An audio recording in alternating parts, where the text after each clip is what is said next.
Hey guys, Dylan here, and welcome to Advent of Code Day 4, 2025 in Python.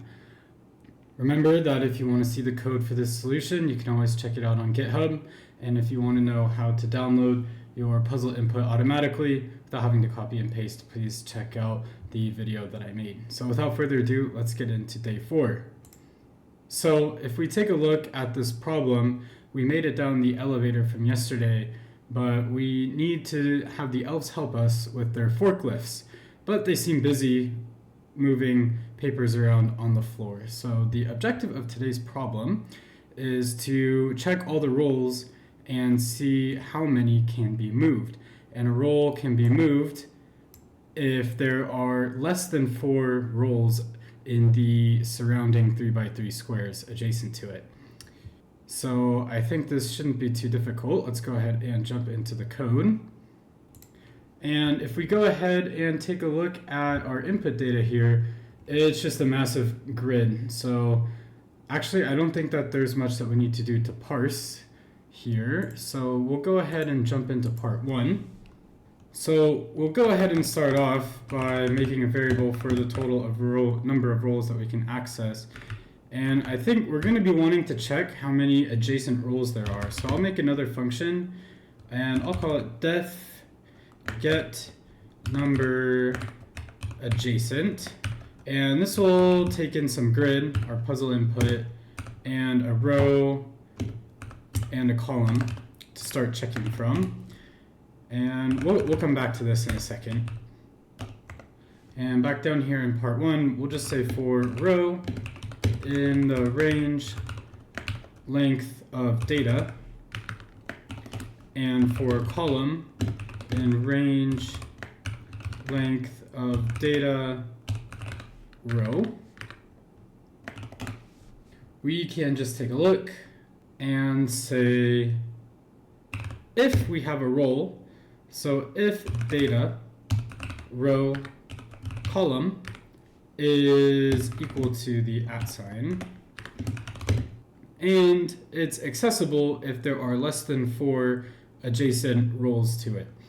So we'll just say and get num adjacent of our data and the row and the column is less than 4, then total plus equals to 1.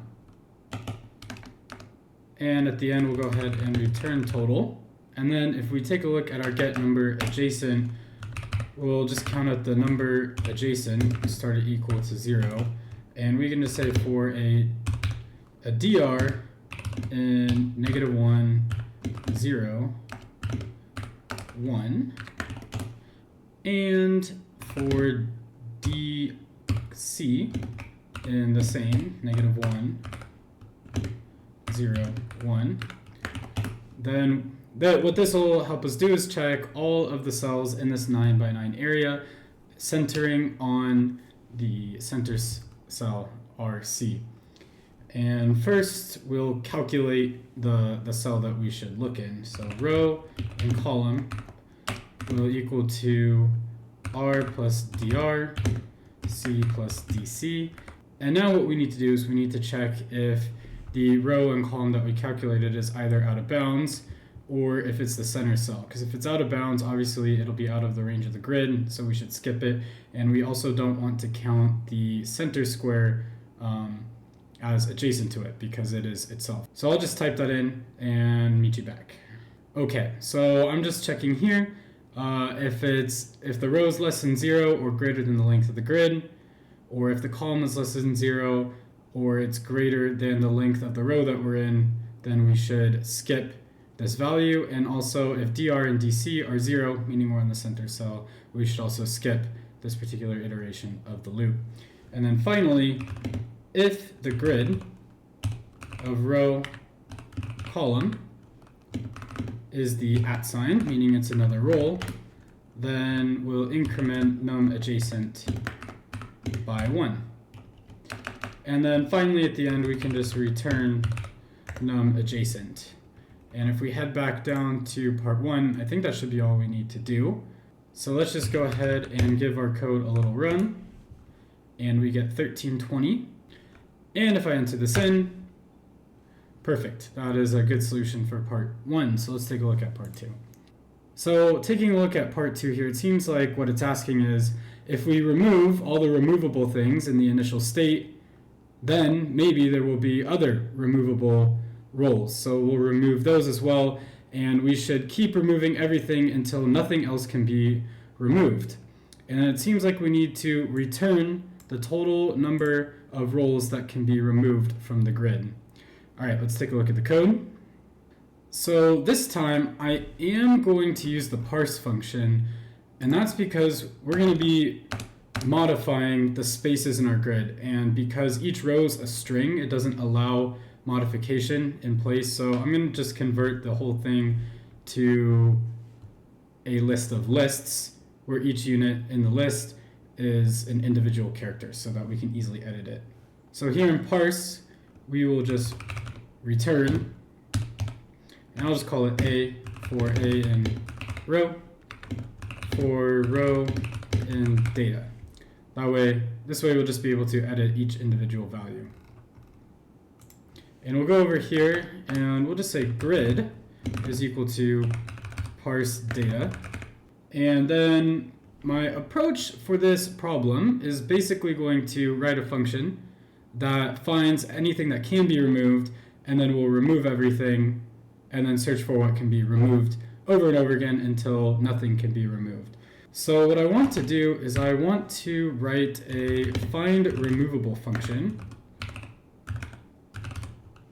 that will just take a grid, and what it's going to do is return a set of all the removable points. So for find removable, we'll just say removable is equal to an empty set, and we'll just loop through the entire thing. So for row in length grid, for column in grid row, if we're looking at a role and there are less than 4 adjacent roles, this time we'll just say removable.add, and I'll do a tuple of row and column. And then at the end, we can just return removable. So if we go back to our part 2, we'll make another variable total to count up how many roles we remove, setting that to 0. And then we'll say removable is equal to find removable grid. So on this initial run here, it will tell us how many are removable at the very beginning in the initial state. So then we'll just say, while the length of removable is greater than 0, so that is while we found something we can remove, then we want to add the length of removable, or the size of removable, to total, because that'll count up how much we remove on this iteration. And then let's remove the roles for row and column and removable. We'll just set the grid of row and column equal to the empty spot of period. And for the next iteration, let's just go ahead and find the new points that can now be removed. And then at the end, we can just return total. And if we give this a little run,